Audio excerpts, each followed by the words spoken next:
Hello everyone, BB here. Not my face, not in this video. I have an idea.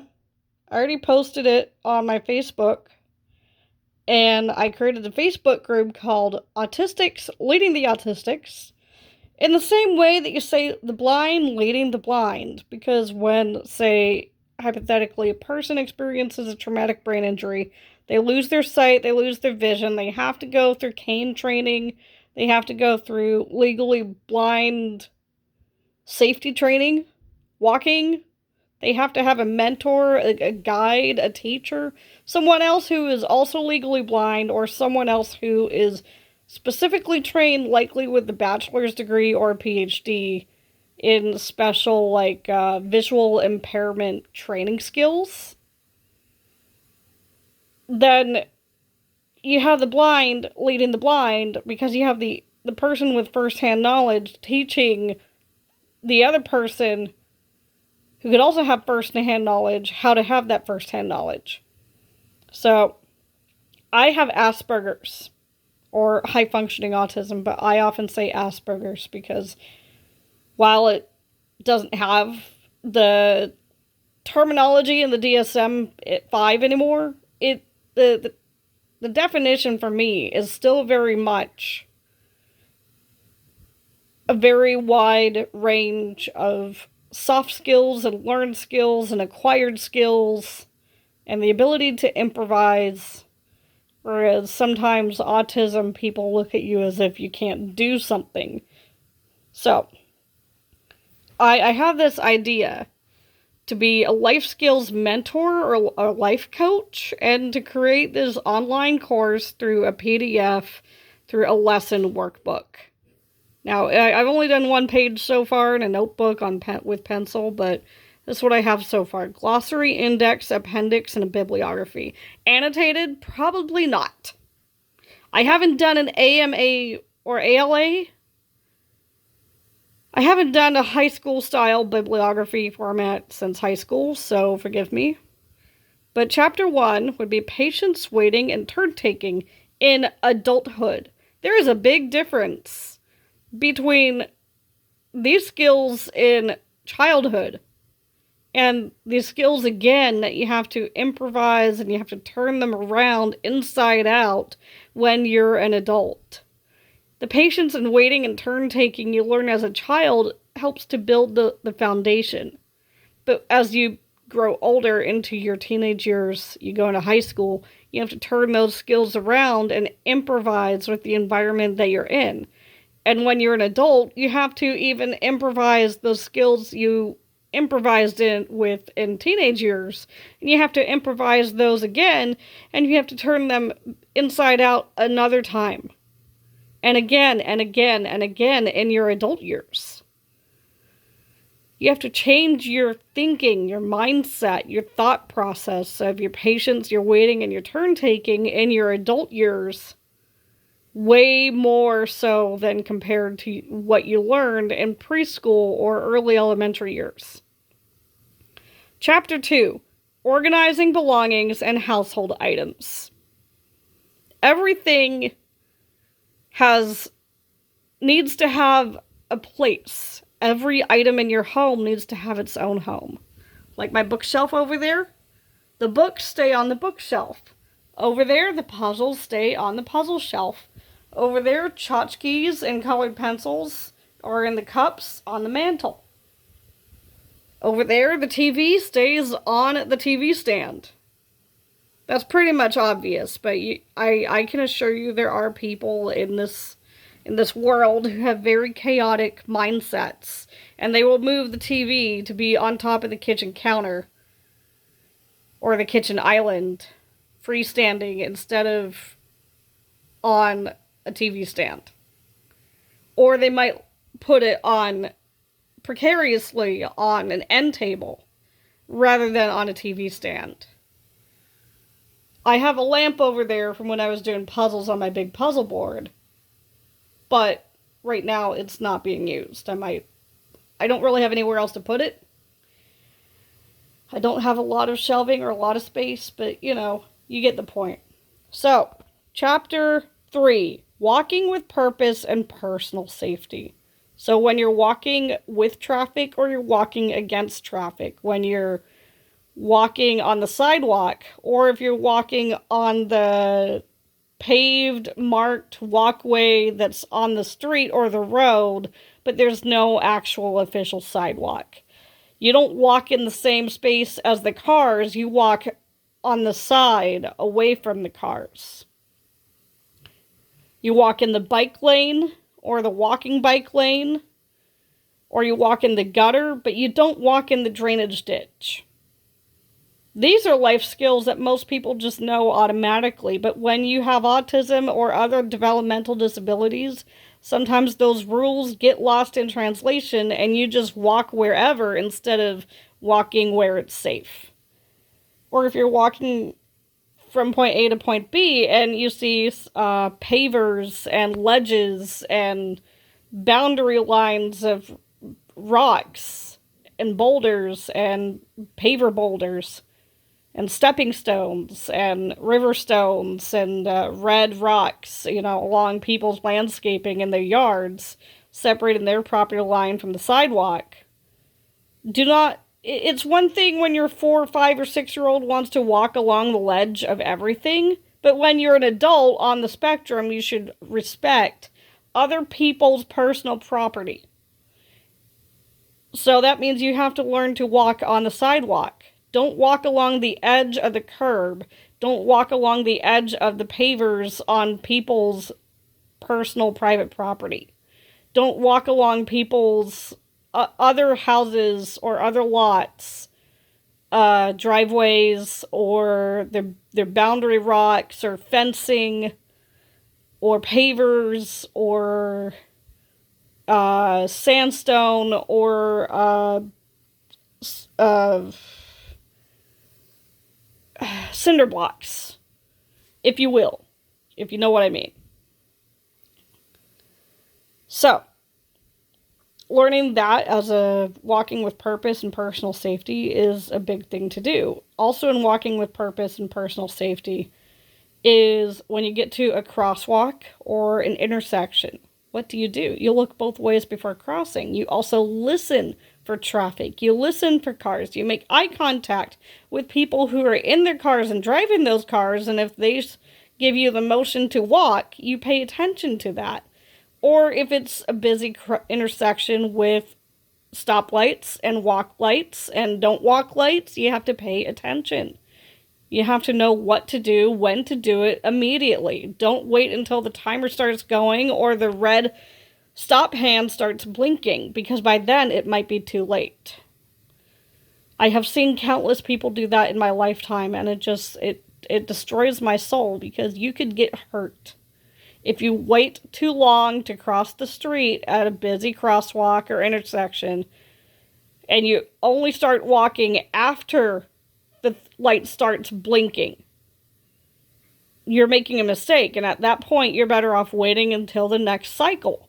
And as soon as the Walkman light lights up, then that's when you walk. And when the timer starts going, you keep on walking.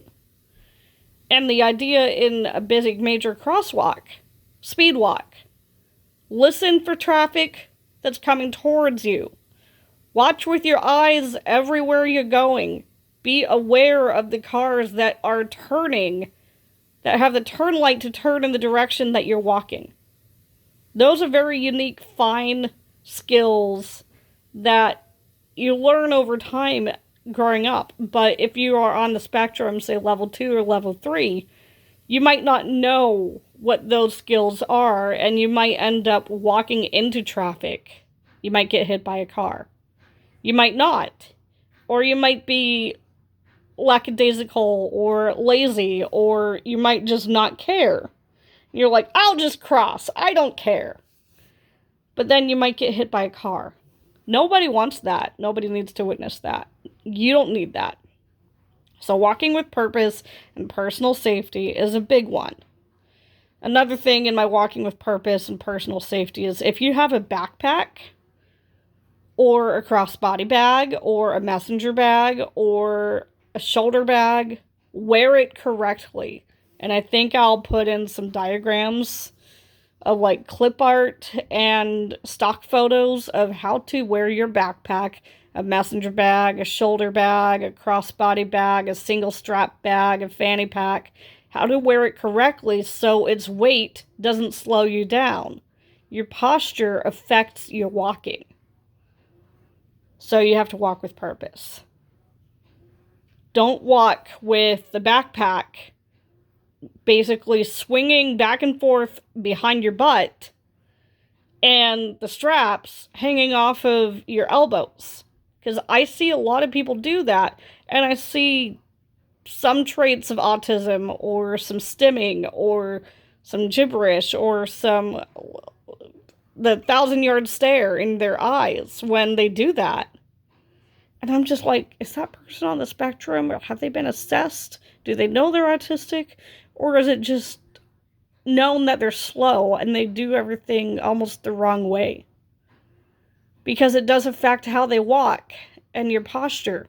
When your backpack is too tight or it's too loose or it's hanging off of your elbows and your arms are bent while you're walking.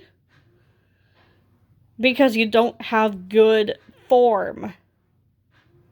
So, yeah, forget the whole balance a book on top of your head while walking. It's about where are your belongings while you're walking. And don't walk with everything in your hands. Put those things in your bag and wear your bag correctly. So, Chapter 4, Safe Communication, Texting, and Calling Skills. That means typing things correctly and saying yes and no instead of I guess. And when you're calling, who are you calling? Are you calling your parents? Are you calling your sibling? Are you calling your friend? Are you calling a clinic to schedule a doctor's appointment? Are you calling a store or a business to ask if they have a certain item? How do you do that? With what manners? With what professional language? And blocking out your ahs, ums, like, blocking out your gibberish, your chitter-chatter, any vocal stimming during those phone calls that are on the professional level. I know that can be a hurdle for a lot of people, but getting over that hurdle will make the phone calling that much easier. And if a person happens to have anxiety laughter after everything they say, oh my god, and that thing over there, and this paper right here, oh yeah, that's cool. You know what I mean? That anxiety, social laughter after everything they say, I don't know how to make a person stop doing that. But when it comes to doing professional phone calls, your laughter sounds nervous. Your laughter is social anxiety. And it's a compensating behavior. A lot of people have, autistic or not. And it's just very challenging for other people to have to listen to or to get around when they're trying to communicate a very basic thing to you, or a simple thing to you, or a complicated thing to you. So number 5 is impulse control and safe stimming, with a question mark, because I was kind of stuck for a name of that title. I have certain situations and memories in my head of other people on the spectrum and disability groups I used to participate in my 20s. I was a part of a Young Life Capernaum, which was Adults with Developmental Disabilities Christian Youth Group. Yeah, that was a thing. And I saw a lot of unique situations, especially during field trips or outings, or it's movie night, let's go to the movies, let's go to the restaurant, let's go to the bowling alley, let's go to the swimming pool, let's go here, let's go there, let's go to this restaurant. So many challenges in social, emotional behavior and how you present yourself in the public. So, number 6 is creative outlets, adventures, and entertainment.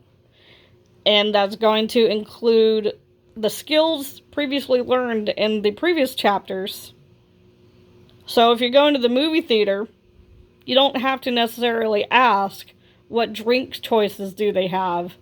If you see that they have freestyle machines, or if you say you go out for fast food and you go inside and you can get your own drink, you get your own drink. But does the person on the spectrum know how to do that? Do they know how to take the cup, hit the lever, watch the drink, watch the foam, and pull the cup back away from the lever in time so it doesn't spill or overflow? I worked at a KFC, Kentucky Fried Chicken fast food restaurant, one time for a summer for like 7 or 8 weeks, a handful of years ago. And I remember one time a family came in. They had a teenage son on the spectrum, and he didn't know how to do it. So I saw him struggle, and I grabbed a new cup, and I taught him with demonstration. Not hand over hand, because I didn't know him, but with a demonstration. Copy, paste. Copy, paste. Copy this, you do this. Pull back. Pull the cup back, watch, and pull the cup back. It's the hand-eye coordination, the judgment call of the level of foam. Don't let it reach the top. Pull it back. See, it's halfway up. See the foam? It's halfway up. Oh, it's 3/4 of the way up to the top. Oh, the foam is almost to the top. Almost. And sometimes that almost is too abstract for a person on the spectrum to understand. Almost can be a unit of measurement, but it's very abstract. So that's something to think about when you go to the movies, you go bowling, you go for fast food, you go somewhere where you can get your own drinks from the soda machine. And you got to do that. Or maybe it's a movie theater that you got to ask for the drinks and they give you the drinks. And you got to look at what they have instead of asking what they have. So look at the stickers, look at the labels, look at all the signage to see what drinks they have. Oh, look, the stickers are right there. The labels are right there. They have Coke, Coke Zero, Diet Coke, Sprite, Root Beer, Fanta, Cherry Coke, Dr. Pepper. I was at the movies a handful of times with that Young Life Disability Adult Program group, and there were these gals, young women around my age, more or less, on the spectrum, or with, I guess you could say, low IQs. And they asked, do you have Diet 7-Up? I want Diet Root Beer. I want Diet Sprite. And the cashier, who was the food service person, the employee, said, oh, we don't have Diet Sprite, but we have Sprite. I want Diet Root Beer then. We don't have Diet Root Beer. We have Root Beer. Okay, can I have Diet Coke, but also with Diet Sprite? See, there's that lack of listening and that lack of understanding and that lack of seeing what's in front of you. Understanding the options in front of you. That's part of patience, waiting, and turn taking as an adult. It's also part of safe communication and impulse control. Number 7. Money math curriculum using bills change, debit cards, and phone pay. In today's society, everything is electronic. You use your debit card or you use your Apple Pay or Google Pay. No ifs, ands, or buts about it, but I would definitely include money math curriculum and use either real bills with real change, or you use play money that feels real with regular loose change. I really do recommend that, and you just find a good math curriculum that has a good money math curriculum, and you got to work at it, and then learn how to identify the coins by their size, by their texture, by their feel, tactile, with your fingertips. Your fingertips are your eyes, and maybe even use a blindfold at a certain point on your person, on your client, so that way they can't see the coins, but they can feel the coins. And you ask them 84 cents. Just by touch, just by feel. Because a person, the blind leading the blind, Think about it. From the earliest days of coins in, say, ancient Rome and ancient Egypt and ancient Greece, the blind still had to barter for what they needed. They needed to trade things. And even well into, say, the modern times and current times, and even in the 90s and 2000s and 2010s, a person with a vision impairment still needs to know which direction to put their card into the card reader, or which way to tell that their $1 bill is not a $5 bill, that their $10 bill is not a $20 bill, that their $50 bill is not a $20 bill, and that their quarter is not a nickel, that their dime is not a penny, and their nickel is not a quarter. So you got to teach those skills. I think everyone should learn those skills. So chapters 8 and 9 go together hand in hand. Chapter 8 is grocery shopping, budgeting, finding items. No. Chapter 8 is kitchen skills, inventory, meal planning, and the grocery list. Chapter 9 is grocery shopping, budgeting, finding items, and asking for help. Those two go hand in hand. My idea for that is Lesson 8-1 goes with Lesson 9-1. Lesson 8-2 goes with Lesson 9-2. Lesson 8-3 goes with Lesson 9-3. And so on and so forth. And I think it would be like 24 lessons for each chapter. And they go together. And then grocery shopping, here's a fun fact for y'all. Not all grocery stores are going to do it, but they do have to have maps of their layout of their aisles and their sections and what's in every aisle. And I used to see those maps when I was a kid at some grocery stores. You could get them at the customer service desk, and you can. It doesn't mean they're going to have them. But you ask, and maybe they'll give you one. You ask. They might ask you to wait over off to the side. They go into their office, and they print one out for you, and then they give it to you. A map layout of the inside of a grocery shopping, of the inside of a grocery store, it would be ideal for a lot of people with disabilities, even people with ADHD who get lost easily, who don't know where things are, who can't follow patterns, who don't recognize the patterns between this grocery store and grocery store B and grocery store C and grocery store D. Even though they all follow the same patterns, they don't see the patterns. They don't feel the patterns. They don't recognize the bread and tortillas are always in the same aisle. The international foods are always with the Mexican foods. The box foods, the pastas, the cans, the sauces, the seasonings, the rice. Every specific type of food is going to be in the similar aisle at different grocery stores. So, Chapter 10. Navigation, transportation, Uber, and Lyft. That's a lot of improvising. Chapter 11, King County Metro. So, Chapter 11, if you do it in your city or your town or your county, whatever your public transportation agency is, you put that in for Chapter 11.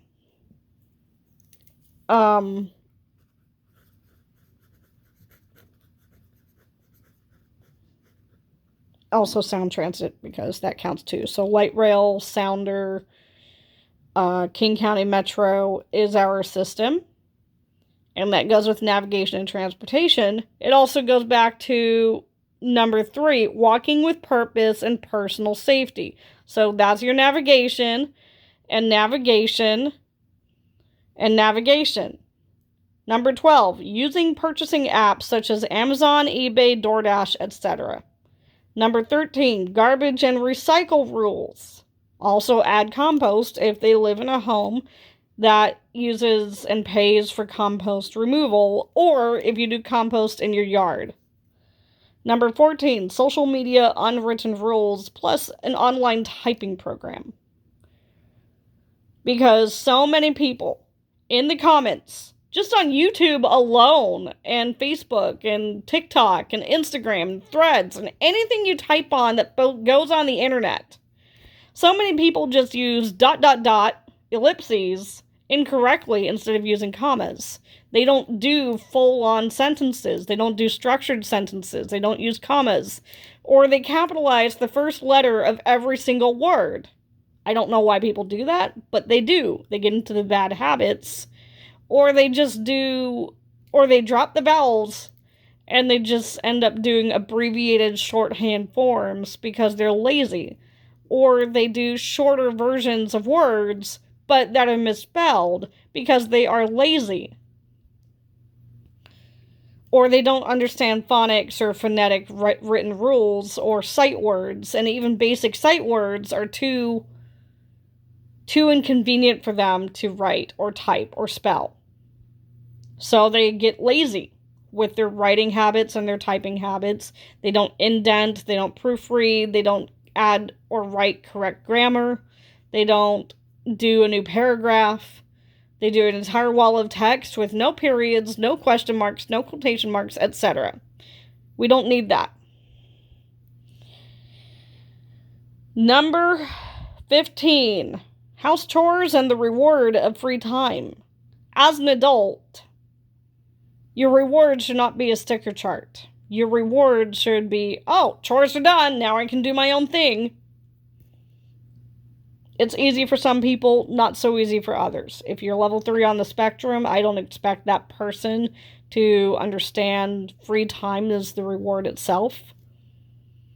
But if the person has level 1 or level 2 autism or Down syndrome or another developmental disability where they can adjust and acclimate from stickers and money and allowance to physical items to screen time, and then into just choose your own path of what you want to do with your free time after you're done with all your chores. Then it's up to you what you want. You don't have to earn it. You just finish it. And that's part of adulting. That's part of adulthood. You get your chores done, and then you're done. And then you have your own time to be free and have your personal time and do whatever the hell you want. Chapter 16. Improving television, movies, music, and media interest to age-appropriate levels. Now, I'm not saying that's going to work for everyone, but if you're on the autism spectrum at a level 1, and you're watching Dora the Explorer, yeah, let's cut that out. Let's stop watching Dora, Diego, Jake and the Neverland Pirates, Sophia the First, Doc McStuffins, JJ the Jet Plane, Thomas the Tank Engine. There is a fine line. Because if you're in a job or you're at a place with regular everyday people, they don't want to hear about your obsession with Thomas the Tank Engine. They don't want to hear about your obsession with Dora the Explorer, backpack, map, and boots. And they don't want to hear about your obsession with Jake and the Neverland Pirates or whatever the preschool TV show that you love. That's fine and dandy. Do it at home. But when you're out and about, you don't have to watch Friends and Seinfeld and sitcoms. But if you're obsessed with watching Hannah Montana in reruns 15 years after the fact, it's time to move on.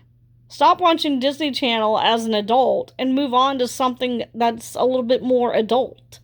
It doesn't have to be rated X or TV-14, but come on. If you're constantly talking about your TV show interests and your favorite movie interests at work with your coworkers or to your coworkers, and they're not talking about their favorite movie or TV show with you, and they're talking about other things that are relevant in their age-appropriate lives, it's time to get your loved ones who are on the spectrum into shows, movies, whatever media, YouTube channels, YouTube creators, content creators that are age appropriate. And that can take a long time. But, if they're not level 3 and profoundly super autistic that they can't work in the workplace, Dora the Explorer is probably what they like. And if you can get them to move on to something slightly better than that and graduate them up from one show to another, that's better. But trust me, if you're a level 1 on the spectrum and you are able to work a real job and you're able to interact with typical everyday people, no one wants to hear about your obsession with Dora the fucking Explorer. She doesn't explore. She doesn't teach you social skills. She talks too slow. She has a low IQ. She's dumb as fuck. Chapter 17. Acquaintances, allies, and friends. Not everyone you meet is your friend. Not everyone you talk to is your friend. I just talked to some dude at the mall yesterday for like 20 minutes. Doesn't mean that I'm his friend. Doesn't mean that he's my friend.